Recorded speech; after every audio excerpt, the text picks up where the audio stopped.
Bonjour et bienvenue sur cette nouvelle table ronde qui a pour thème comment lancer une muse et pourquoi le faire en Rails, avec nos deux invités Loïc et Clément. Une table ronde, c'est quoi? C'est un moment convivial avec un invité des alumni de THP et ou intervenants extérieurs sur un thème précis afin de répondre aux questions que nos élèves se posent.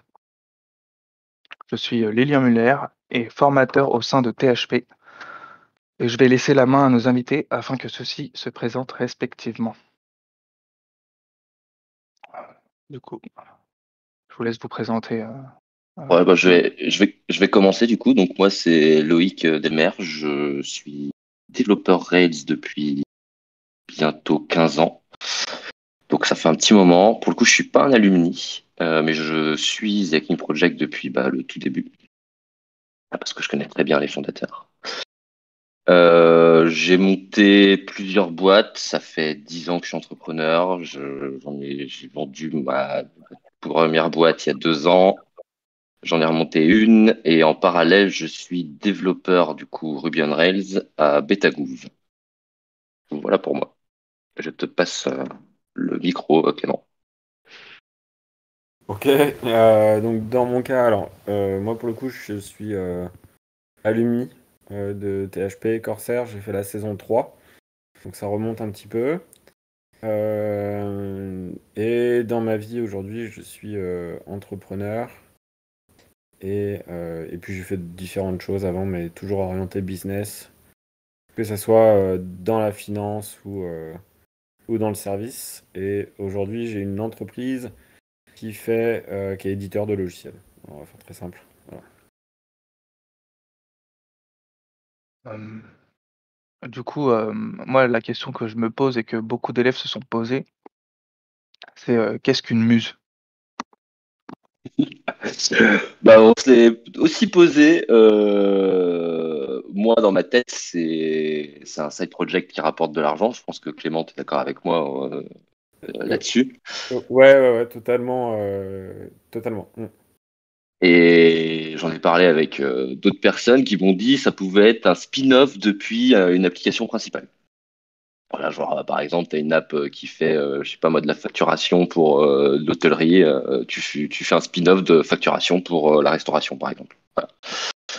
Euh, voilà. Ok.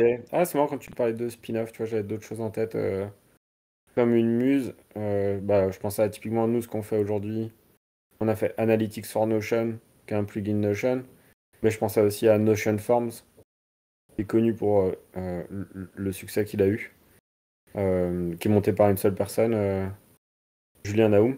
Et je crois qu'en un an, un peu plus d'un an, il doit être à 175K d'ARR. Et en fait, c'est juste une fonctionnalité d'Airtable qu'il a développée pour Notion, quoi. Ok, Donc tu vois, c'est enfin, intéressant.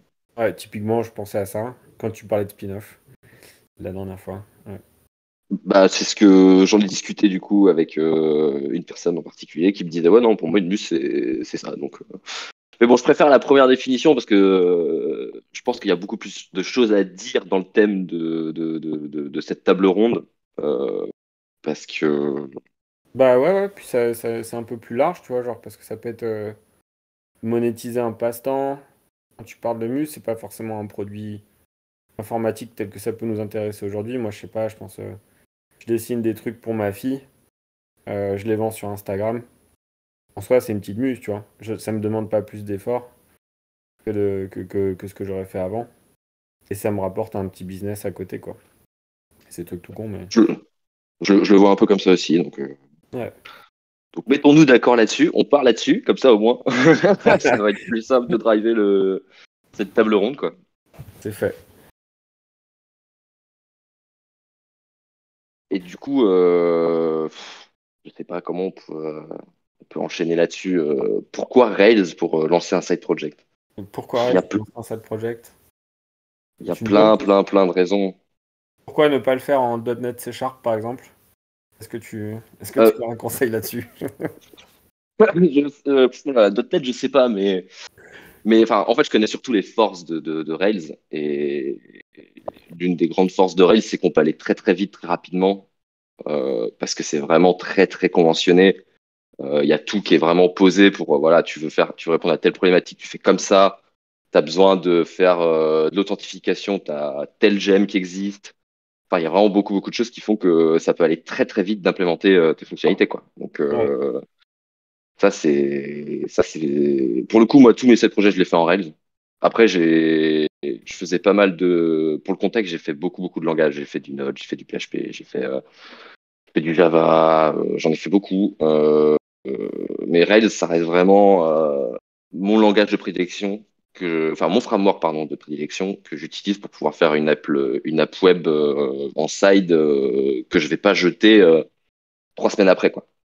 Ouais, ouais, je suis Et, d'accord avec toi. euh, et avant, j'utilisais un peu de PHP, je faisais du Symfony, c'était pas mal, mais bon, j'ai connu la transition qui était catastrophique entre Symfony 2 et 3, je crois, ou 1 et 2, je sais plus, mais du coup, ça m'a fait abandonner le truc. Ça a failli faire la même chose avec Rails d'ailleurs, entre 2 et 3, pour les plus vieux. À mon avis, personne ici a connu Rails 2. Je sais Non, pas, ouais, ouais, forcément. moi j'ai fait Bah, 3-4, tu vois. 3-4, Ouais, t'es saison 3, c'est ça? ouais. Ouais, saison 3, ça devait être Rails 4 déjà. Peut-être même Rails Non, 5, non? c'était encore Rails 3, les tout premiers, tu vois. Quand j'avais fait le DevFest au début, quand tu installais Rails sur ton Mac, c'était le 3 encore qui était dispo. Bon, du coup, pour le coup, RL, c'est vraiment, je trouve que c'est un très très bon outil dans le sens où tu peux aller vraiment très très vite. T'as vraiment, si tu penses à quelque chose que tu as besoin de développer, tu cherches sur GitHub, tu trouves une gemme. Tu peux le mettre et après, c'est beaucoup de glue qu'il faut mettre pour arriver à customiser comme tu veux, quoi. Mais l'avantage, c'est que c'est très très conventionné. Donc, dès qu'on comprend la logique de Rails, dès qu'on comprend comment ça fonctionne, les conventions, comment les rubistes et les développeurs Rails réfléchissent, ça va beaucoup plus vite parce qu'il n'y a pas besoin de trop réfléchir à comment je fais cette configuration-là, quoi. Alors qu'il y a beaucoup de frameworks, je pense notamment à Node, où il y a 1 milliard de frameworks, où en fait, tu as besoin de réécrire énormément de choses, ou de comprendre comment c'est fait, les configurations, voilà quoi. Bon, je vais pas trop m'étaler sur Node parce que sinon vous allez tous comprendre que je déteste ça, mais il faut pas non plus trop que je crache mon venin, mais voilà. Mais en tout cas, ouais, pour Rails, c'est ça qui est vraiment bien. C'est que dès qu'on comprend, dès qu'on manipule assez souvent et dès qu'on commence à avoir un peu d'expérience, on peut aller très très vite, quoi. Et ça, ouais, tu vois, enfin, pour le coup, c'est sur l'aspect produit comme ça, enfin, c'est peut-être ce qu'on pourrait se dire de prime abord. Mais au final, quand on développe un produit qui soit novateur, ou que ce soit un copycat d'autre chose, ou une spin-off d'un produit qui est déjà dédié à un secteur et qu'on souhaite amener sur un autre secteur, il y a quand même une grosse problématique de mise en marché Ouais. du produit qui est en fait peut-être la réelle problématique entrepreneuriale. Et de mon point de vue, développer son produit avec Rails, ça permet de s'enlever beaucoup de problèmes pour les avantages que tu évoquais avant, à savoir sur la rapidité, le fait de pouvoir des cycles d'itération qui soient relativement courts, euh, et aussi d'avoir la convention de Rails qui encadre extrêmement bien tes développements et ce qui font que tu es peut-être capable d'aller un petit peu plus vite ou de faire un peu moins de bêtises que si tu le faisais je sais pas, en Nest.js ou Rust, tu vois, des choses comme ça. Euh, Je suis tout à fait d'accord. Ouais. et, et, le, et c'est vraiment là-dessus où moi je voyais un gros avantage. Et après, sur les autres avantages business, parce qu'en ce moment on parle beaucoup de no-code. Et c'est vrai qu'en comparaison, le no-code peut permettre d'aller très très très vite, hein. Tu vois, genre si tu prends des solutions comme Bubble ou Webflow, voilà, mais concrètement, apprendre à coder en Rails, ou apprendre à coder tout court d'ailleurs, c'est un des prérequis avant de s'amuser à faire du no-code. Si vous savez pas ce que Oui, c'est c'est vrai. des bases de C'est données vrai, c'est vrai. relationnelles, ça va être très compliqué, quoi. Et, et le gros avantage quand même d'avoir une app, même web app en fait, qui soit native et dont vous êtes enfin, porteur du code, bah, déjà il y a toute une notion de droit derrière, mais il y a aussi toute une notion de souveraineté des données. Si vous passez sur Ouais. sur une app Rails, vous pouvez faire appel infrastructures européennes, on va dire, pour stocker et gérer la data, ce qui vous permet d'être... Même française, hein? Ouais, et même française, ouais, tu vois, moi je passe par Scaleway et Scalingo aujourd'hui, et ce Ouais, moi aussi. qui me permet de me baquer sur beaucoup de choses. Bon, après, ils ont leurs petits soucis, mais de temps en temps. Ouais. Oui, comme il y a genre 2 heures. Je sais pas si tu l'as eu. Je sais Ouais. pas, j'ai pas regardé, j'ai pas eu de ticket encore sur Crisp ou quoi pour ce genre de choses, mais c'est pas impossible, ouais, parce que ça nous arrive quand même de temps en temps. S'ils nous entendent, ils pourront peut-être améliorer un peu leur service, mais c'est déjà des gens qui sont suffisamment solides, et même d'un point de vue cybersec, c'est ce qui est assez intéressant. Ce qu'il faut bien avoir en tête, c'est que toutes les solutions no-code que vous pouvez trouver aujourd'hui, la data va transiter par les États-Unis, hein, comme la plupart des solutions. Et donc, si vous adressez un marché européen ou même français avec la petite solution ou le service que vous souhaitez développer ou proposer, ça peut poser des questions de RGPD derrière, quoi. Et ça peut être un peu chiant, surtout quand on manipule beaucoup de données personnelles. Je sais pas toi dans ton cas, sur ton produit, si tu en manipules beaucoup, mais moi, là, sur un de mes side projects, du coup, qui s'appelle SuperDocu. C'est un logiciel d'onboarding où tu récupères des informations et des documents et nos clients utilisent ça pour récupérer des numéros de téléphone, des emails, des noms, des prénoms, des cartes d'identité, enfin genre des trucs, voilà quoi. Ouais, c'est Donc poussé, ouais. ouais, donc là t'es obligé, enfin même j'ai fait du chiffrage et tout sur les données pour être sûr et voilà quoi. Et donc là avec des solutions de code c'est pas trop possible quoi. Hum, hum.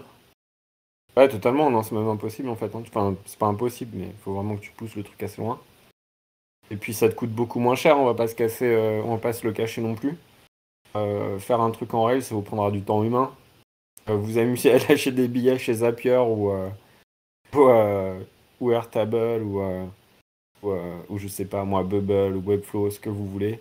C'est des montants qui sont pas non significatifs, enfin, qui Ouais, sont quand même après pour accessibles. nuancer sur Après, pour nuancer, bon, comme tu es entrepreneur, je pense que tu vas être d'accord avec moi, c'est quand tu testes des choses et des idées, avant que ça devienne une muse, bah, tu testes quand même enfin, tu testes avec l'outil qui te permet d'être le plus rapide possible, quoi. Ouais. Parce que tu as envie enfin, quand t'as envie de tester, quoi. Bon, moi, pour le coup, je déteste les interfaces graphiques, donc du coup, je ne fais que du code, mais je fais tellement vite avec Rails que, je fais du Rails, du Zapier et c'est terminé, quoi. Ah Mettre bah des microservices en Ruby, mais après, ouais, l'objectif, c'est de tester vite, quoi.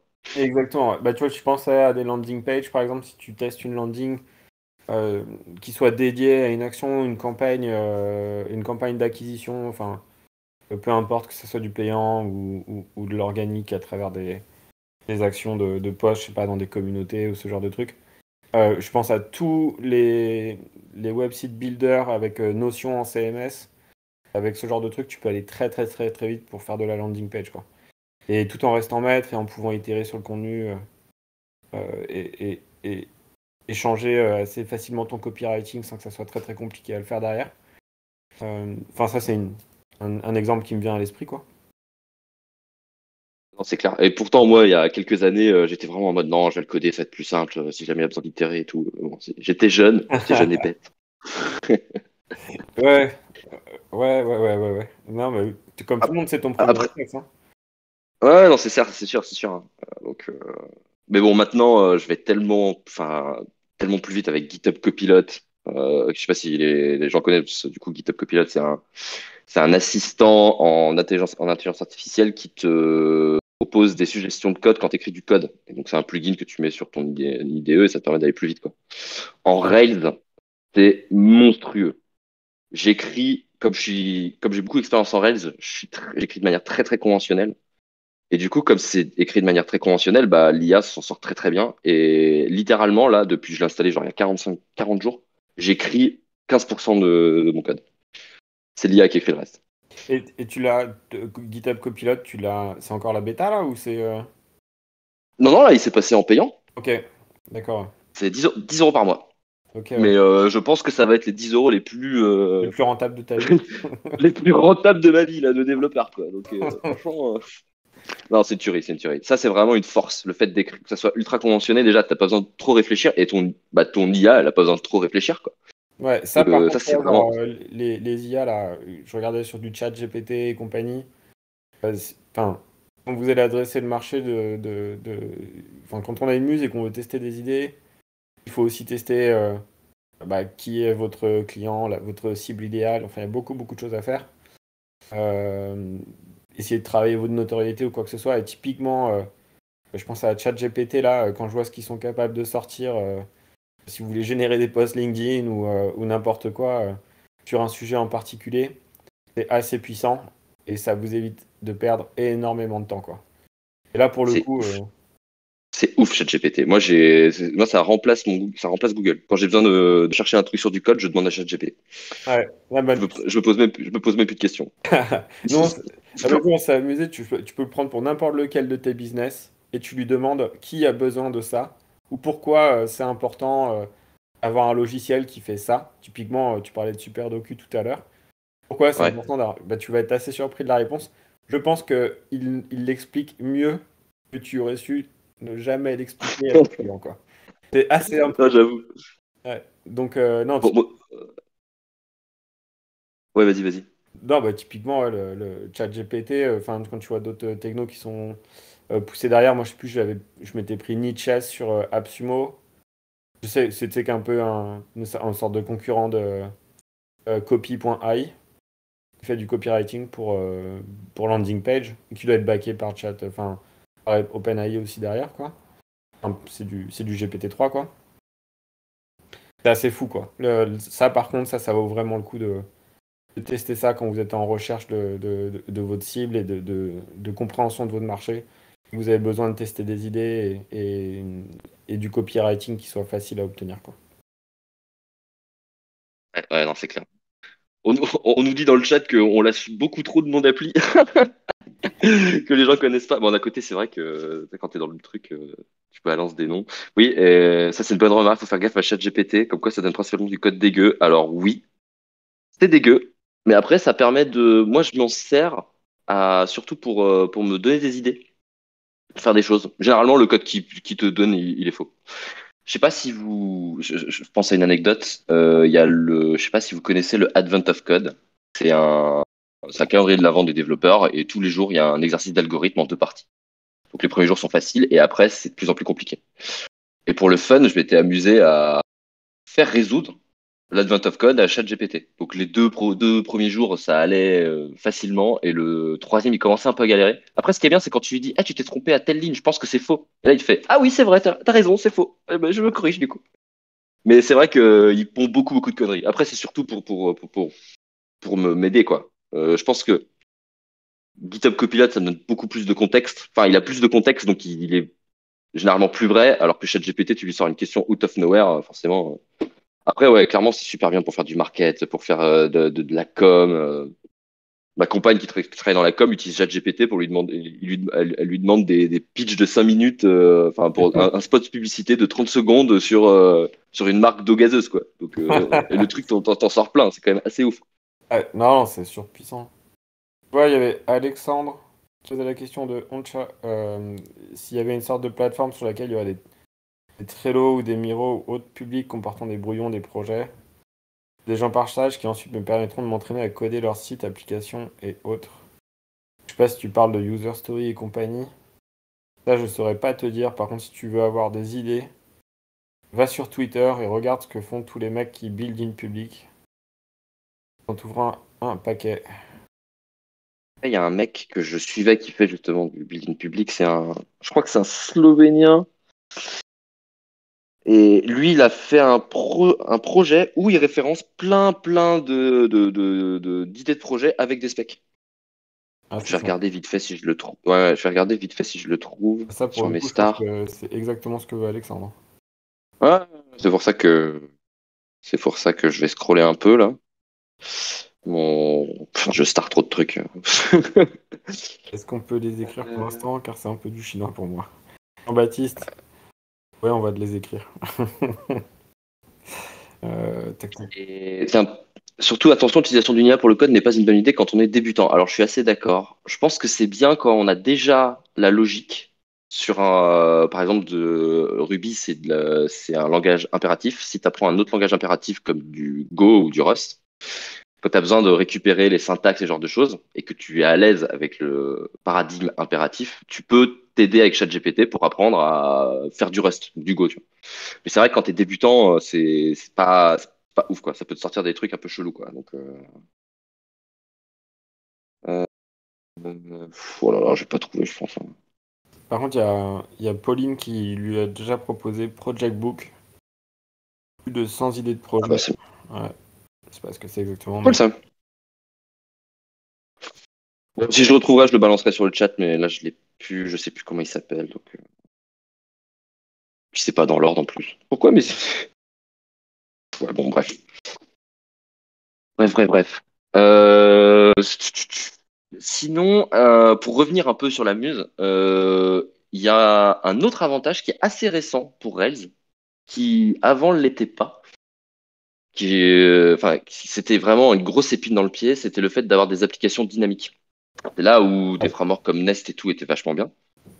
Là, c'est plus vraiment le cas maintenant avec Rails parce que il y a l'équipe derrière Basecamp. Donc, du coup, Basecamp, c'est un outil de gestion de projet. Et en fait, le fondateur de Basecamp, c'est le fondateur de Gun Rails, qui s'appelle DHH. Ils ont pondu un ensemble d'outils qui s'appelle Hotwire. Et dedans, il y a un truc qui s'appelle Turbo qui permet de faire des pages dynamiques en pur HTTP HTML. Et pour le coup, moi qui faisais avec mon logiciel d'onboarding, on voulait un truc un peu chiadé et tout, et j'étais vraiment en mode putain, ça fait chier, j'ai pas envie de faire du JavaScript en front et tout. Ouais, Et j'ai installé Turbo, ça venait de sortir, ça avait genre 2 mois, ouais, il y a et un ça super vraiment, article qui était sorti là-dessus. Ouais, et je c'est vraiment fou. C'est vraiment fou, ça marche super bien. Tu peux vraiment orienter tout en mode composant et pouvoir faire des pages web dynamiques ultra stylées basées sur le protocole HTTP. Donc c'est natif, ça marche direct avec le navigateur. Enfin, c'est vraiment, c'est ouf quoi. Ouais, Je vais balancer Hotwire. Je vais le balancer sur le chat, comme ça vous l'aurez. Je sais pas si vous le voyez sur la formation maintenant. Enfin, peut-être pas sur les débutants, mais peut-être en full stack, je sais pas si Bientôt, ça en prend. Bientôt, bientôt. ok, Je suis ok, dessus. nickel. Et ça, c'est vraiment, vraiment cool. Et ça, c'est vraiment avant, j'aurais dit, bon, Nest, c'est peut-être mieux pour aller vite si t'es à l'aise dessus, quoi. Ou Meteor. Meteor, je suis même plus sûr que ce soit encore utilisé. C'est l'ancêtre il y a longtemps de Nest. Et mais maintenant, Rails, c'est no-brainer pour moi maintenant. Et même pour faire du natif, parce qu'il y a Turbo natif.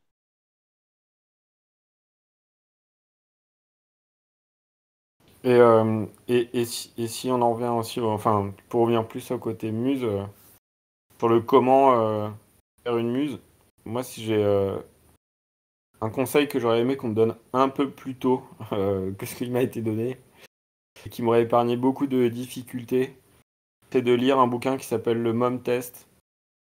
Euh, L'idée pour vous, c'est quand vous allez chercher à faire une muse, même si vous avez des idées, peu importe, faut quand même comprendre que dans le SaaS, surtout si vous le faites un peu en solo et que l'idée c'est de pas y mettre trop de temps, donc ça veut dire un produit qui se vend tout seul ou en tout cas qui ne demande pas un gros effort de marketing derrière et surtout pas d'intervention commerciale de votre part. C'est assez compliqué de trouver des gens qui vont vous faire confiance dans un premier temps, sans grande preuve sociale ou quoi que ce soit. Et d'ailleurs, Twitter, enfin, moi, je m'en sers beaucoup pour générer de la preuve sociale sur un produit en particulier qui était Analytics for Notion, parce que c'était un produit qui adresse le monde entier, donc c'était pas trop compliqué. Et puis, enfin, les gens des communautés Notion aiment bien produire du contenu sur le sujet pour leur business ou j'en sais trop rien. J'avais souvent des espèces de ce qu'on appelle UGC, c'est User Generated Content. Et de pouvoir les embed directement sur le site, ça c'était plutôt cool. Parce que ça fait de la vraie preuve sociale, c'est pas juste une tête d'un mec qu'on vous a pris sur 10 personnes d'Ozone Exist et qu'on vous publie avec un faux témoignage, quoi. Ça marche un petit peu mieux. Et le mom test là-dessus, en fait, l'idée de ce bouquin, c'est que tout le monde vous ment quand vous faites votre recherche utilisateur. Donc, comment contourner les biais, en fait, et pas se faire avoir. Et bien comprendre la criticité d'un besoin. Et bien segmenter, en fait, votre segment de marché. de façon à bien comprendre à qui vous vous adressez dans un premier lieu. Et même une tendance un peu bête qu'on peut avoir parfois, c'est on peut se dire, bah non, mais en fait, mon produit, je veux dire qu'il soit, euh, euh, enfin, qu'il puisse adresser et résoudre les problèmes de tout un tas de gens, parce qu'il y a beaucoup de gens. Moi, je vous conseille d'en choisir un seul, en fait, et les autres viendront. C'est pas un sujet, en fait. Les gens qui sont curieux viendront tester votre produit. Si en tout cas il marche pour une autre catégorie de personnes à côté. Donc c'est une façon de le marketer. Là où il faut pas trop se planter, bah, c'est sur la niche que vous allez adresser. Il faut que vous soyez sûr d'être capable d'aller l'adresser. Et typiquement, moi, il y a un truc que je fais et que j'aime beaucoup, c'est de ne pas dépenser beaucoup en marketing. Et donc les communautés Reddit, Discord, les Slack ou autres, quand il s'agit d'un produit en particulier, vous avez les communautés qu'on appelle Circle, qui est un nouvel outil, mais dont je suis pas très très fan moi personnellement. Sur Twitter aussi, il y a beaucoup de communautés. On fait un super canal d'acquisition pour d'une, aller identifier des problématiques que les gens peuvent rencontrer dans des milieux très très spécialisés. Euh, et de deux, en fait, avoir vos potentiels clients réunis en un seul endroit. Et ça, c'est beaucoup plus simple que d'aller faire du cold mailing ou du mail marketing de masse, ou même de dépenser un peu de thunes en Google Ads ou Instagram. Alors ça marche pas pour tous les business, mais c'est une bonne façon d'aller chercher des gens, quoi. Quand tu parlais, j'ai regardé un peu le chat. Il y avait une autre question. Les autres langages type Python sont déconseillés pour le côté Muse, pourquoi? Alors, non, Python, pour le coup, par exemple, je pense que si vous faites, comment il s'appelle déjà le framework? Django, c'est très bien aussi. C'est un très très bon framework. Moi, je suis moins fan de Python parce que je trouve que Python, c'est plus du jouet. Après, typiquement, si vous voulez faire un outil, enfin un service où il y aura pas mal d'analyse de données ou du machine learning ou de l'IA, Python, c'est clairement un meilleur choix parce que l'écosystème est beaucoup plus gros. Mais si vous faites un web service SaaS classique, Rails, ça fait largement le taf, hein. C'est même, je pense, l'un des meilleurs, pour pas dire le meilleur.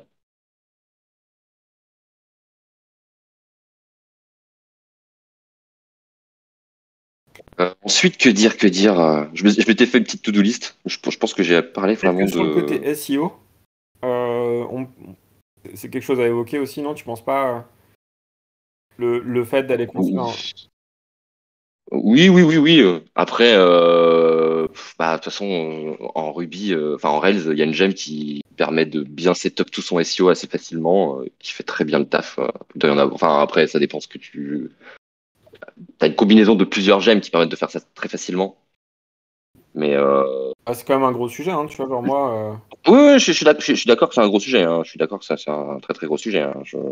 dans Mais la du coup, boîte. t'as quoi en tête vis-à-vis de. Ah non, là, tu vois, typiquement, j'avais un exemple. Nous, on avait commencé un des premiers projets qu'on avait produit.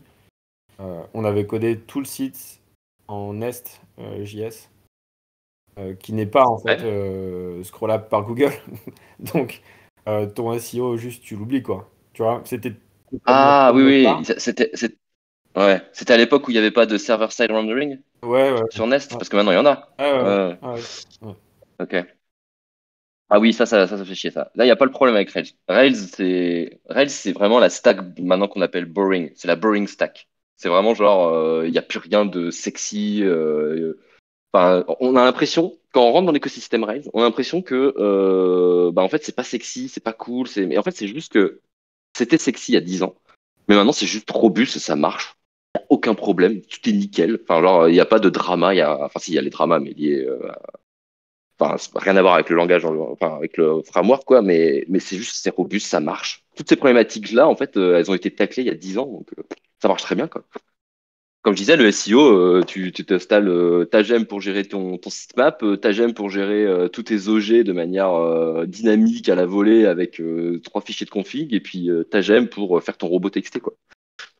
Donc voilà, quoi. Puis après, si tu veux faire un blog direct, enfin un blog système, en vrai, je conseille pas de coder le blog système, mais tu peux le faire aussi avec du Rails, quoi. Il y a un truc pour faire ça, quoi. Ouais, Donc, ouais. Ouais. Après, ton SEO, tu peux le faire différemment. Enfin, t'as des petites. Moi, je vois là, on a réussi à faire un truc. Et d'ailleurs, je vais mettre un article de Julien Naoum, là, dont je parlais tout à l'heure, qui a fait Notion Forms, et s'amuse à lui, quoi. En fait, quand il crée un formulaire euh, à partir d'une database Notion, euh, lui, en fait, va mettre un backlink sur chacun des formulaires. Ce qui fait que à chaque fois qu'un mec crée un formulaire avec son outil, le formulaire est plugué sur le site Notion de la personne. Et donc, lui, il va se retrouver avec des milliers de backlinks à droite à gauche, quoi. Qui a fait son SEO très très rapidement.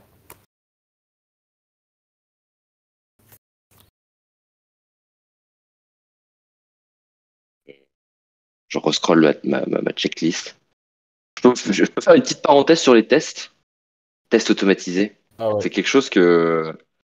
Alors, les tests automatisés, moi, je conseille au stade où vous êtes en mode je teste plus l'idée, mais je veux faire un MVP qui est fonctionnel et je veux que le code reste plus de 3 semaines. Bah, je conseille de faire des tests. Et l'avantage de Rails, c'est que la stack de tests, c'est l'une des meilleures stacks de tests qui existent en web. Enfin, dès qu'on maîtrise, c'est très très simple d'écrire des tests, c'est assez augmentable, ça tourne assez vite. Il y a plein d'optimisations, de gemmes. En fait, encore une fois, Ruby et Rails, il y a une pléthore de librairies pour gérer tout et n'importe quoi. Donc, et d'ailleurs, tous les frameworks de test des autres langages, la plupart des trucs un peu spécifiques, ils l'ont pompé sur Ruby, quoi, qui existait, mais même ils se cachent même pas, quoi. Genre, il y a un truc en Ruby qui s'appelle VCR, qui permet d'enregistrer les appels HTTP que tu fais dans tes tests et de les replay après. Comme VCR, c'est une cassette. Et en gros, bah, dans tous les autres frameworks, ils ont repris le nom, ils sont même pas fait chier, ils ont fait VCR.js, VCR.python, VCR. Enfin, ouais, donc, et ça, en vrai, c'est vraiment. Bah, de toute façon, c'est vrai avec une news, mais c'est vrai avec n'importe quel vrai projet qui, de toute façon, doit scaler. C'est avoir une suite de tests qui marche. C'est vraiment. Enfin, c'est du confort de ouf parce que t'as pas besoin de te faire chier à faire de la recette pendant des heures. Bah, Moi, je vois des gens qui ont fait des, qui c'est ont fait exactement. des side projects et que du coup l'abandonnent parce que bah en fait juste ça me fait chier de faire ma recette quoi. Alors, je me souviens plus comment c'est fait, machin, bidule. Et en fait, moi je conseille de faire des tests dès le début quoi. Dès qu'on est entre guillemets, dès qu'on a validé l'idée. Après bon, moi je suis incapable de coder sans test.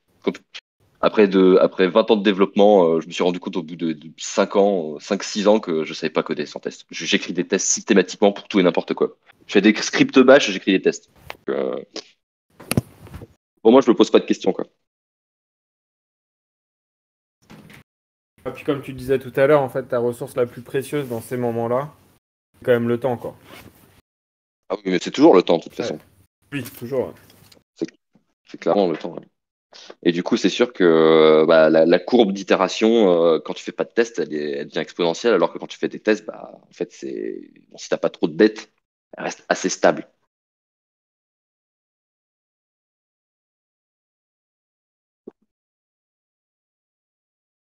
Bon, je pense que j'ai taclé la plupart de mes points, là. Ouais, si on devait résumer, tu dirais quoi, en fait, déjà sur le... En tout cas, moi, je pense que on a évoqué quand même deux, trois trucs, tu vois, genre l'importance du marketing dans le sens bien comprendre, en fait, la problématique que tu adresses, qu'elle soit suffisamment critique chez tes clients, enfin, chez les gens que tu peux cibler, les potentiels utilisateurs, pour qu'ils acceptent, en fait, déjà de tester ton produit sans qu'il soit ultra connu et pas forcément américain. Et, euh, et derrière, en fait, la solidité, le gain de temps que peut t'offrir Rails, en fait, et notamment grâce à la communauté. Rails, il y a une super communauté, c'est ce qui fait sa force d'ailleurs, hein, c'est ce qui produit ses gemmes. Et c'est clairement ce qui fait sa force. C'est la plus grosse force de Red, c'est sa communauté. Sa communauté, le fait qu'il n'y ait pas de. Parce qu'il y a des grosses communautés sur Node, mais par exemple, sur Node, c'est le bordel. Rien que prendre l'exemple du package manager. Chez Node, il y a NPM, Yarn. À un moment, il y avait un truc qui s'appelait. C'était un truc géré par Twitter, je ne sais plus. Il y en a un nouveau qui vient de sortir. Enfin, c'est le bordel. Et les librairies, elles sont pas très bien gérées. Les mecs, ils font ça, ils poussent des trucs, ça casse tout. Enfin, genre, chez Rails, il y en a un seul, c'est Bundler. Et c'est géré par des gens qui savent très bien ce qu'ils font. Après, on a de la chance. Ça aurait pu être le chaos, mais c'est pas le cas, quoi. Voilà, PNPM, voilà, il y en a plein, hein. C'est le bordel sur JS. Et puis sur Python aussi, d'ailleurs. Et sur Python, d'ailleurs, on se retrouve avec des trucs où des fois c'est disponible dans un package et pas dans l'autre, quoi. Enfin, du coup, tu te retrouves avec potentiellement deux package managers. Enfin, c'est le bordel, quoi. Et, et en fait, ça, c'est surtout grâce au motto de Rails qui est Conventions over Configuration. C'est vraiment genre par convention, on utilise ça, ça marche, ça avance, et voilà. Et ça permet vraiment de sortir de la tête, enfin de se dire, OK, j'ai pas besoin de penser à ces trucs-là qui vont en vrai pas apporter grand-chose pour mes utilisateurs finaux et de se concentrer vraiment sur ce qui est important, quoi. La tech reste un outil et faut pas que te battre avec ton outil. Sinon, bah, on n'avance pas, quoi. J'avais un prof qui disait mauvais outil, mauvais ouvrier. Voilà, et j'adore ce dicton. Et en vrai, c'est vrai. Donc, et avec Rails, dès que tu maîtrises, c'est au moins c'est facile et ça avance, quoi. Et du coup, tu peux te concentrer sur tes problématiques business et tout ça, quoi.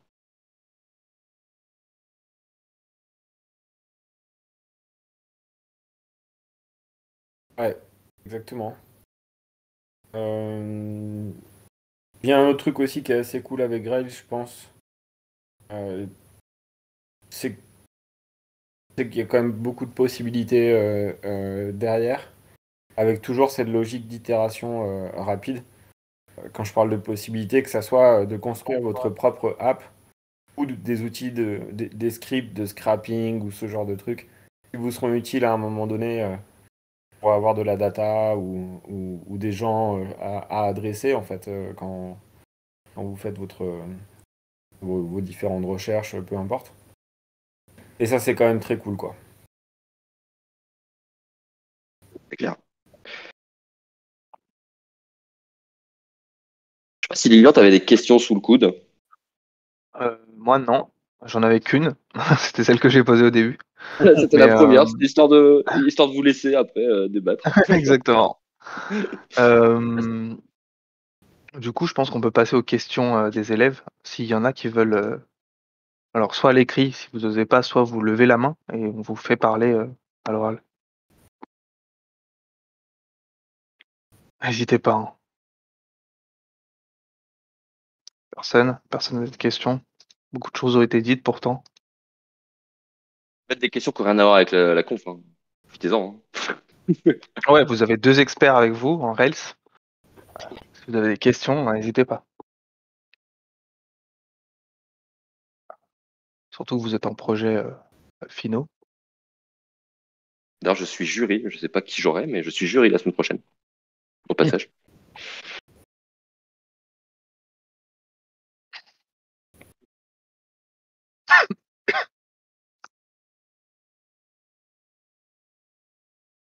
T'as d'autres questions? Oui, ça écrit. Ah, Sur le channel. ah, quel numéro? Quel numéro le jury? Oula, aucune idée. Voilà, Faut Ah, pas, si. non, il sait pas. Faut pas qu'ils disent. Faut Interdit. pas que je dise? Ok, Non, non, non. je Parce dirai que eux, ils alors. ont leur numéro de jury et après ils sauront. C'est pour ma Ok.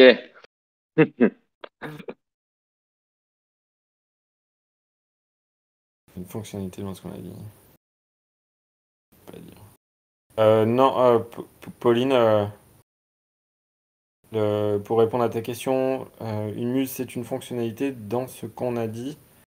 Je suis pas certain de bien comprendre, mais non, une muse n'est pas nécessairement une fonctionnalité. Une muse, c'est ce qu'on expliquait au tout début avec Loïc et Lilian. Une muse, c'est un business qui va te permettre de générer un petit revenu rentable, petit ou gros, hein, il y en a qui peuvent faire beaucoup, enfin des montants significatifs pour le commun des mortels, sans que tu consacres trop d'efforts en fait à son développement et son maintien dans le temps. C'est l'idée d'une muse. Typiquement, l'article que je t'ai donné là, l'article de Julien Naoum, bah lui, il est tout seul à faire ça. Et il a fait Notion Forms, qui est en fait un copycat d'une fonctionnalité qu'on a dans Airtable et qui n'existe pas dans Notion. C'est la création de pages de formulaires depuis une database Notion. Voilà, lui, tu vois, il le fait et ça lui rapporte pas mal de cash à l'année et il l'a fait tout seul et il l'a fait en PHP. Euh, Il y a JB qui demande, Jean-Baptiste, Émilie qui demande, pouvez-vous donner quelques exemples de muses, s'il vous plaît? ouais, Vous avez Et d'autres exemples? ouais, moi, bah moi, deux, trois trucs. Hein. je, je peux citer ma boîte parce qu'en fait moi je suis comme je disais à Betagouv, mais je suis en 4/5e à Betagouv. Donc le 1/5e qui me reste, je travaille sur un projet qui s'appelle SuperDocu. J'ai un associé, on est deux pour le coup, et on fait 1 200 € de CA par mois à l'heure actuelle. Ça fait 1 an et demi qu'on l'a lancé, ça me prend un jour par semaine, ça me permet de tester des idées, des trucs un peu stylés en Rails. Ça reste quand même un gros logiciel parce que c'est quand même un logiciel d'onboarding où tu peux créer des formulaires, tu peux faire des demandes de requêtes, faire expirer des documents, enfin c'est quand même assez gros.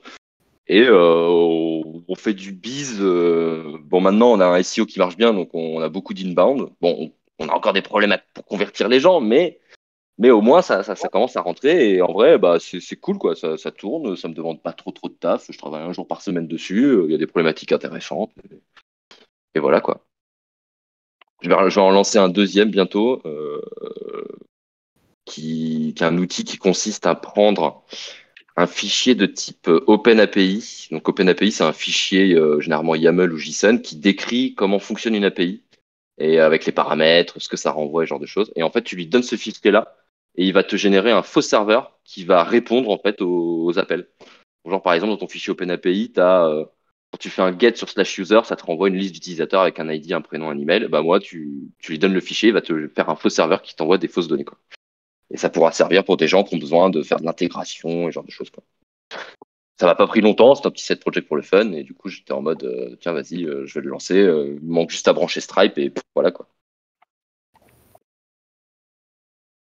Euh... Peut-être d'autres exemples de muse, je sais pas si t'en as Clément. Bah, j'en mets là, tu vois, genre, je pensais à Potion So, vous pouvez aller voir sur Twitter, son créateur le fait build in public. Je pensais à Melworm, parce que Melworm, en fait, c'est marrant, la première fois qu'on m'a parlé d'une muse, c'était un de mes collègues de promo, Yann Petitjean, si tu m'entends, qui était Corsair, qui est Corsair de la saison 3 également, et qui m'appelle, Ah bah je le connais, Clément, tu... je le connais bien. Yann, ouais, bah tu vois, Ouais, Yann, ouais c'est marrant ça. Yann qui m'appelle et qui dit Clément, tu veux pas qu'on fasse des muses? J'ai mes potes de Mailwarm, ils se font 20K par mois avec une idée à la con.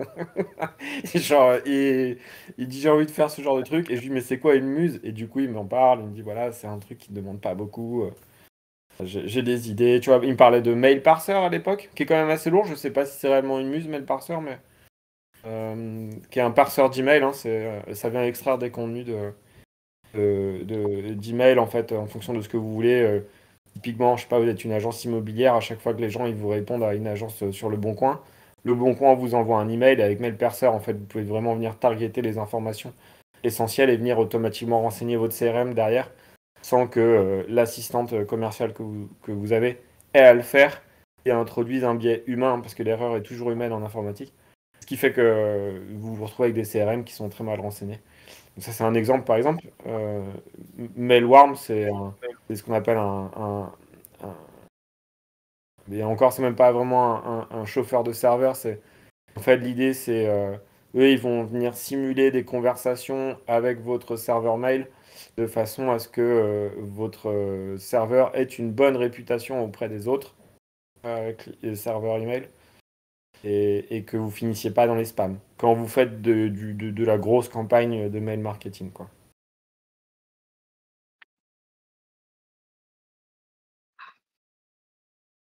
J'ai une question de Hugo Peuillet qui n'a rien à voir avec les muses, qui dit: «Pour renforcer l'apprentissage, est-ce que, se trouver un mentor perso peut être cool? Et est-ce que vous avez été entouré ou vous avez appris seul?» De quoi? Le business ou Rails? Je pense qu'il parle de Rails, à mon avis. Je pense que c'est Bonne Rails. Ouais, Après, je pense que c'est bien d'être entouré. Moi, j'ai appris tout seul sur le code. J'ai appris tout seul quasiment le business aussi. J'avais une cofondatrice, mais c'était elle surtout qui faisait ça. Donc le business, je l'ai fait sur une autre boîte après. Mais ouais, je pense qu'avoir un mentor, bon, perso, non, s'il est vraiment H24 sur toi, c'est peut-être un peu, voilà. Mais avoir un mentor, c'est cool. Même juste pour qu'il t'aiguille sur des problématiques, parce que tu peux, Ouais. L'informatique, tu peux te casser la tête pendant des heures et des heures parce que t'es pas sur la bonne piste. Et du coup, bah, si t'as quelqu'un qui te dit, en fait, regarde ça. Non, en fait, là, ce que tu fais, c'est normal, ça va pas marcher pour X, Y, Z raison. Et du coup, oui, je conseille vraiment, quand on débute, d'avoir, si possible, quelqu'un qui puisse donner des conseils et un peu de temps, quoi. Ok, D'ailleurs, là, il parlait plutôt côté business. Et oui, pour le coup, Hugo, ah, moi, typiquement, ça a été un de mes premiers réflexes quand on a monté la boîte. En fait, j'ai tapé une requête Google assez ciblée. J'ai mis site fr.linkedin et j'ai mis profil advisor ou business angel ou je sais plus trop quoi. Et surtout, j'ai demandé à ce qu'il y ait un calendrier en fait dans les profils LinkedIn. Et j'ai réussi à choper un mentor qui est excellent, qui s'appelle Vincent Albert. Il a monté une boîte qui a cartonné dans l'impression 3D et qui aujourd'hui, on le voit, tu vois, une fois par mois ou une fois tous les 2 mois. Ça dépend un peu des échéances qu'on a vis-à-vis des projets qu'on a. Et à chaque fois, Vincent, il est hyper pertinent. Et puis, il nous remet toujours le smile aussi parce que quand tu entreprends, c'est un peu comme vivre à Brest, hein, il y a les 4 saisons par jour, quoi. cet exemple. Il est pas mal, tiens. J'ai vécu à Brest, hein, c'est ce que je dis. Donc, Ouais, mais, avec Ton. mais voilà, avoir des mentors, ouais. Et, ce qui est assez cool avec les mentors, c'est que très vite, tu vas avoir les gens. Très vite, tu comprends ceux qui sont pertinents de ceux qui ne le sont pas. Alors, pas de façon généraliste, mais en tout cas pour toi. Avec qui ça fit pas, ceux qui sont de bons conseils et qui te font avancer. Moi, j'en ai vu passer pas mal des mentors pour ma boîte parce que mon ancienne boîte, la première, on a fait tous les incubateurs possibles et imaginables. On a fait Sciences Po, le camping qui s'appelait après Numa Accelerate, on a fait The Family, puis on a fait l'incubateur de l'ISAI aussi, qui est un fonds d'investissement.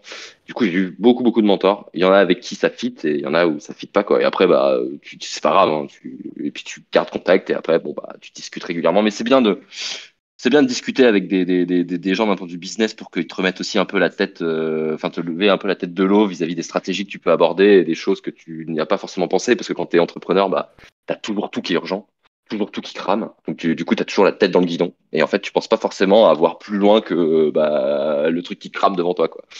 Donc, ouais, ça, c'est cool aussi d'avoir un mentor pour ça, en business. Et c'est pas forcément. En tout cas, de toute façon, les gens qui vont accepter de le faire, ils le font aussi par plaisir parce que si eux-mêmes sont entrepreneurs de leur côté, ça leur permet un peu de se sortir les idées et de se valoriser. En fait, il y a un truc qui est assez intéressant. Enfin, moi, c'est quelque chose que je vis. C'est pas pour toi, Loïc, mais en fait, quand tu entreprends, tu n'as plus de gens autour de toi qui vont te dire. En fait, t'as plus de mentor, en fait. Tu es un peu ton propre mentor à ce moment-là. Il n'y a pas de manager Ouais. qui va te dire c'est bien ce que tu fais, tu sais, qui peut te rassurer un peu.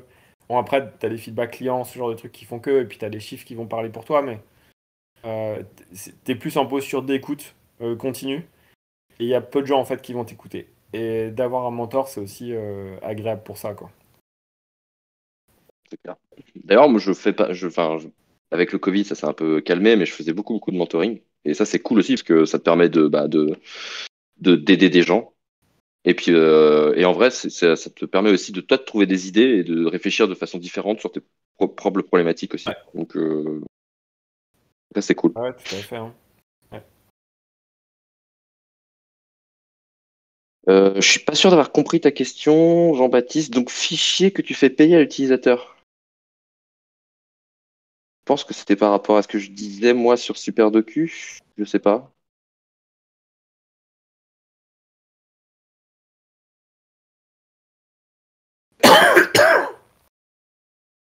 Bon, je saurais pas plus. Ah si.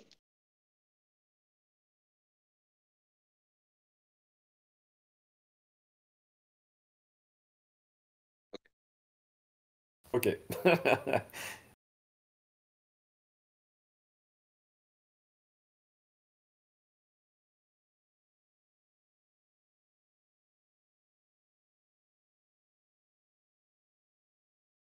Et ben, figure-toi que ça existe, Germain, un générateur d'idées de muse. Ça s'appelle Niches. Ça donne surtout des idées de niche. Bah, dis pas, ah merde, hein, tu peux le concurrencer si t'es meilleur en marketing. aussi de faire ta place. Hein. Il y a plusieurs boulangers dans une même rue. Faut pas avoir peur de ça. Ouais. Niches. Moi, je me le suis acheté sur AppSumo, 50 balles. Je sais pas combien ils se vendent aujourd'hui. Et c'est effectivement du GPT-3 derrière. C'est le GPT-3 Ouais. derrière? Bah, je pense. Il y a pas. À mon avis, c'est ça. Je n'ai pas creusé le truc, mais je pense que c'est ça. Ouais. Ok. Moi, je m'en sers surtout, tu vois, pour générer des posts LinkedIn quand j'ai pas d'idée. C'est pas. Alors, on a Bader qui lève la main pour poser une question, je pense. Je vais l'inviter à parler.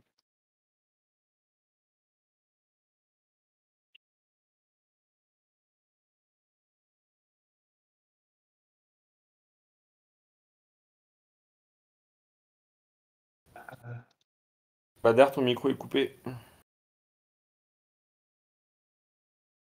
Allô, vous m'entendez? Ouais. Oui, on t'entend. Ah, super. Je pense que j'ai posé la question par écrit, c'était tout à l'heure, mais j'aurais bien aimé connaître quelque part un peu la jeunesse l'histoire quelque part d'une de vos muses qui a le mieux marché, de l'idée quelque part que vous avez eue jusqu'à sa monétisation, quoi, jusqu'à son succès. Ça ferait une bonne synthèse quelque part de ce que vous nous avez cité jusque-là. Moi, je peux te raconter. Pour le coup, Tu veux y aller, Loïc? non, parce qu'en vrai, j'ai déjà plus ou moins raconté et j'ai tenté de lancer plusieurs trucs qui n'ont pas marché. Donc, du coup, je les ai arrêtés. Là, il y a Super Docu qui tourne, mais je dirais même pas que c'est un énorme succès parce que ça me demande quand même un jour par semaine. Mais au moins, ça tourne et c'est cool, quoi. Du coup, j'en ai déjà parlé, je vais laisser Clément répondre à la question.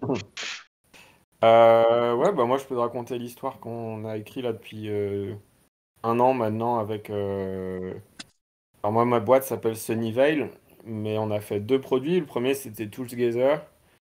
L'idée, c'était que, en fait, quand tu es freelance ou quand tu es consultant dans une boîte enfin, dans une ESN, et que tu fais ce qu'on appelle des missions chez le client, de la régie, quoi, enfin de l'assistance technique, tu vas mettre à peu près un mois à être productif.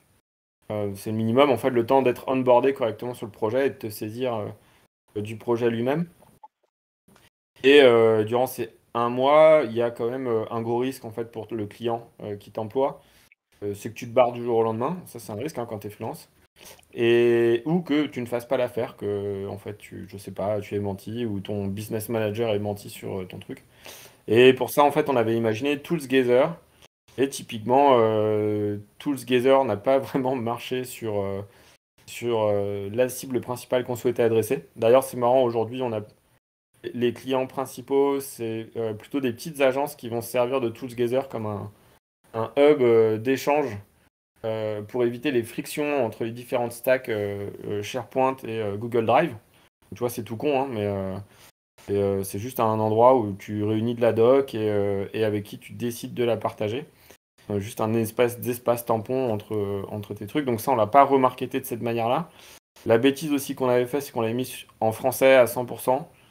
Il y a un truc un peu particulier, Loïc, je sais pas si tu seras d'accord avec moi là-dessus, mais je trouve qu'en France, il y a la petite human touch en fait dans le processus d'achat, qui est un peu nécessaire à chaque fois pour en avoir discuté avec d'autres CEO de boîtes, enfin d'autres entrepreneurs dans le logiciel. Et ça fait juste exploser votre coût d'acquisition client. Et voilà, ça peut être un truc un peu compliqué, et puis ça vous prend du temps.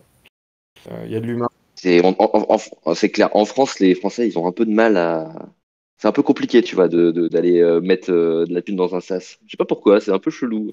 Du coup, t'as besoin d'avoir un humain derrière qui te. Non, mais t'inquiète pas.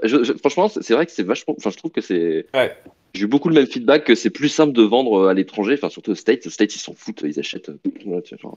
ouais, tu vois. En France, Non, mais totalement. Non, je suis d'accord. Moi, c'est mon métier de vendre du SaaS.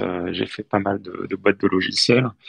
Il y a beaucoup, beaucoup de réunions et puis ça se transforme en RFP, donc c'est remplir des appels d'offres, Ah, etc. voilà. Et la décision se prend de plus en plus collégialement, donc on se retrouve avec 10 personnes qui prennent la décision. Là où à l'américaine, tu mets ta carte bleue et t'avances, quoi. Ouais, il y a un peu de ça. Et du coup, bah, tu vois, dans le Toolsgather, on avait tiré de différents enseignements qui nous ont permis en fait de lancer Analytics for Notion. Analytics for Notion, moi j'ai mis 2 mois à valider la pertinence du marché, les canaux d'acquisition qui fonctionnent Mhm. pour 0 thune, une waiting list qui s'est remplie, qui a fait le double des objectifs qu'on s'était fixés pour lancer le truc. Et la problématique qu'on avait identifiée, en fait, c'est les knowledge managers qui utilisent Notion dans les entreprises. Alors bientôt, ça ne sera plus le cas parce que Notion va sortir des analytics et donc on se fait juste couper l'herbe sur le pied sur, sur cette petite muse. Euh, c'est que les knowledge managers n'avaient pas de métriques pour quantifier l'adoption de la documentation qui était mise dans les wikis de Notion et distribuée à l'ensemble des équipes. Et puis identifier les points d'amélioration de la doc, etc. Et du coup, on avait lancé Analytics for Notion là-dessus. On l'a marketé ainsi, mais c'est clairement pas le gros de nos utilisateurs aujourd'hui. Et c'est clairement pas. C'est peut-être aller un peu plus de la moitié de nos clients payants. Mais dis-toi que l'autre moitié, ça va être des gens à une agence qui, qui veut s'assurer que la facture qu'elle transmet à ses clients a bien été lue. Enfin, c'est des choses toutes bêtes, hein. Ça va être Mhm. des mecs qui vont juste. On a une boîte, notre premier client, il était au Japon. Et lui, je pense que je l'ai eu grâce à Twitter, typiquement. Donc, sans intervention, on lui a jamais parlé, on sait pas qui c'est, machin, ce que tu veux. Et le premier client, c'était des Japonais au Japon. Et c'est une petite boîte qui s'appelle Arent 3D. Arent 3D, tu peux regarder. Et ils nous utilisent toujours d'ailleurs. Et en fait, eux, ce qu'ils voulaient savoir, c'est si Notion était utilisé par la boîte. C'était aussi simple que ça. Donc, tu vois. Et ça, c'était un des gros cas qu'on avait. C'était des boîtes qui avaient mis, qui payaient Notion depuis un an et qui n'étaient pas sûrs que leurs salariés s'en servaient vraiment. Donc voilà. Enfin, c'est typiquement le genre de truc. Et après, euh, Analytics for Notion, du coup, enfin, nous, on a un petit MRR, c'est pas très très gros, mais l'outil se paye et compagnie. Alors, on se paye pas dessus, mais on pourrait en tirer des petits dividendes. Enfin, en fonction de ce que ça va devenir demain. Et typiquement, tu vois, genre moi, comment j'ai trouvé mes cibles, et pourquoi on a adressé aussi ça, c'est peut-être intéressant pour toi de ce côté-là. C'est que Notion est porté par une communauté. Il y a énormément d'outils qui vont ressembler à Notion. Notion est porté par une communauté. Et cette communauté, en fait, va te constituer un canal d'acquisition qui est extrêmement accessible. Enfin, tu peux pas faire plus simple pour aller chercher. Autant identifier des mecs qui utilisent Notion, c'est pas simple. Tu vas pas pouvoir, Mhm. genre peut-être tu vas aller scraper sur Welcome to the Jungle ou enfin, des sites, je sais plus, qui vont répertorier les stacks d'entreprises. Voilà, mais en gros, les communautés Notion font que tu peux, et en plus, tu peux adopter un discours, enfin, tu peux faire de l'inbound très très facilement. Et c'est ton objectif. Tu veux pas faire d'outbound en fait. Peut-être au début pour solliciter des interviews et que tu puisses faire deux trois mock tests, que tu comprennes bien le sujet. Mais tu veux pas en fait faire d'outbound là-dedans. Tu veux pas faire du cold mailing. Tu veux pas avoir des calls. Tu veux pas de ça. En fait, ce que tu veux, c'est d'avoir une notoriété qui soit suffisante et un problème qui soit suffisamment euh, euh, important en fait et partagé un peu partout dans le monde.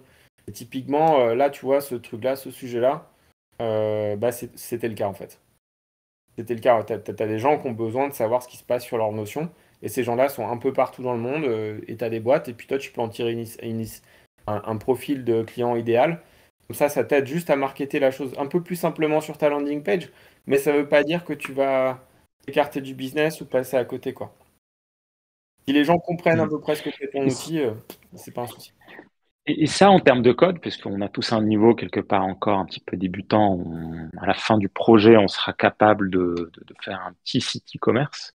Mais comment est-ce que tu traduis quelque part un peu ce niveau en termes de code pour faire ce type de projet? Moi, Je peux répondre si tu veux. débutant, enfin, t'as pas. Ouais, ouais, t'as pas besoin. En fait, ce qui est compliqué quand tu builds sur une plateforme, c'est qu'il faut juste manipuler, enfin, comprendre comment la plateforme fonctionne à travers l'API, slash les outils, et puis dès que t'as déblayé ça, bah après, bah c'est pas si compliqué que ça, quoi. Ça se fait. D'accord. Et sinon, pour rebondir, Clément, sur ce que tu disais, moi, il y a plusieurs années, quand Slack était vraiment l'outil de ouf qui venait de sortir, Ouais. et du coup, quand ils ont commencé à ouvrir les bots, moi, j'ai commencé à faire plein de bots que j'ai essayé de plus ou moins de monétiser pour le fun, mais bon, j'ai pas réussi finalement. Mais en vrai, ce qui est cool, c'est que bah oui, quand t'es sur la plateforme, t'es propulsé par la plateforme. Donc du coup, tu sais qu'il y a des utilisateurs, tu sais que, enfin, du coup, c'est plus simple d'aller chercher des gens. En plus, t'es utilisateur Ouais. généralement, donc tu comprends aussi ce qui manque. Enfin, tu vois, il y a plein d'avantages de construire sur Ouais. une plateforme. Il y a des désavantages qui est que bah si demain ils décident de soit le coder eux-mêmes, comme ce que tu disais avec les analytics sur Notion, bah là, t'es entre guillemets niqué. Soit ou sinon ils décident de te killer, quoi. Donc, moi, ma première boîte, on était un chatbot sur Messenger. C'est toujours un chatbot sur Messenger, mais on a eu beaucoup de problématiques avec Facebook qui, du jour au lendemain, décidait d'arrêter X, Y, Z feature, et du coup, bah, ça peut killer ton business d'un coup, quoi. Ouais. Donc quand c'est une muse, c'est pas la mort. Parce que voilà, mais si c'est ton produit principal, ça fait chier, quoi. Ah, c'est le petit warning que j'ai sur les plateformes. Après, je pense que c'est un bon terrain de jeu, les plateformes, pour faire des Bah, muses. typiquement, Wallaxy, tu vois. Enfin, ou que ce soit Wallaxy ou Lempod, qui avait été lancé par l'Empire. Enfin, Lemlist, Ouais, l'Empod, ouais, clairement. ouais, les plus connus, enfin les pods là, sur LinkedIn, ça cartonnait, hein.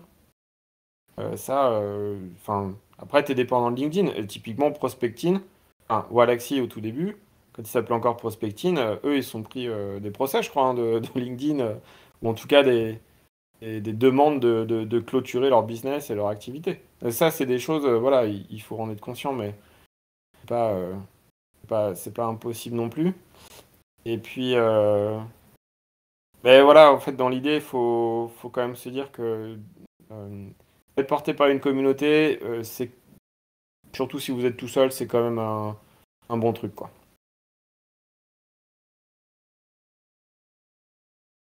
Écoute, très clair, je te remercie.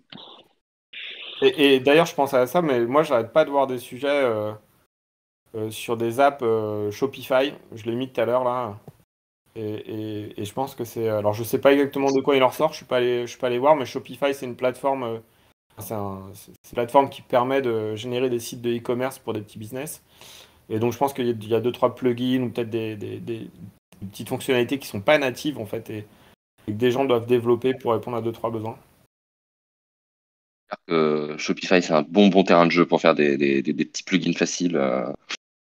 Et j'ai vu parce que je suis beaucoup, bah, t'en as parlé là, toute la communauté open là, les buildings publics. Ouais. Il y en a plein qui faisaient des plugins Shopify. Et franchement, c'est un bon terrain de jeu. En plus, c'est du Rails, c'est cool. Genre, on fait du Rails sur du Rails. En plus, c'est bien foutu. Franchement, j'avais regardé déjà à l'époque, il y a quelques années, c'était bien foutu. Et apparemment, maintenant, c'est vraiment cool. Donc, bon, par contre, moi, je vais devoir vous laisser. De même. C'est la fin de cette table ronde. Il est 15h03. Après, si, Nous avons après, si, dépassé. après, si, si Clément veut continuer, Non, mais c'est bon, moi, je suis OK. j'avais un rendez-vous à 15h aussi, tu vois, donc il est 15h03. Ah bah voilà. Eh bien, je vous souhaite merci à vous d'être venus. Je vous souhaite une bonne continuation. Pas de souci. Et puis, bah, s'il y a des gens qui ont encore des questions, faut pas hésiter à me les poser sur Discord. Je sais pas trop comment ça fonctionne, parce que moi, je suis un vieux, hein, donc Discord, voilà, quoi. Mais faut pas hésiter, quoi. Ouais, n'hésitez pas du tout à venir nous contacter. Peu importe les questions, que ce soit sur du Rails ou des conseils en marketing ou quoi que ce soit. Pour avoir un bon mentor de projets finaux, C'est un peu tard, là, quand Un même, je peu tard. pense, non? Pour pour les futurs, les futurs. Ouais. Allez, bon après-midi tout le monde. Bon, allez. Salut tout le monde. Ciao. Salut, au Ciao. revoir. Bonne journée à vous. Bonne journée.